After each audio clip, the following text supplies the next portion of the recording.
Hindi biro ang pinagdaan ng unos ng mga biktima na bagyong Yolanda sa Tacloban. Kaya naman nang muling maramdaman doon na masamang panahon, ang mga residente takot na takot.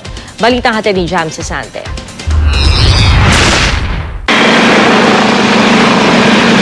Tumataas na naman ang tubig sa paligid ng mga tent sa Barangay San Jose dito sa Tacloban City dahil sa walang humpay na pag-ulan.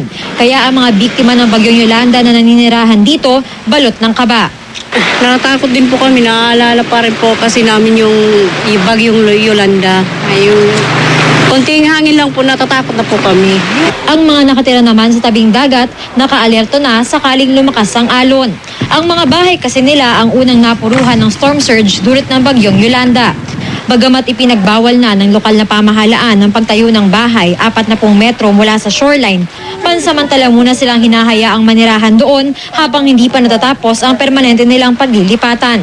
Pero handa naman ang mga residente na lumikas kung kinakailangan. Pag narinig na rin namin na may signal na dito, siyempre lilikas na lang din kami. May phobia na yung mga tao, lalo na sa mga ligid baybay ba. Ready na ito sila. Alam na nila yung gagawin. Jam Sesante, GMA News.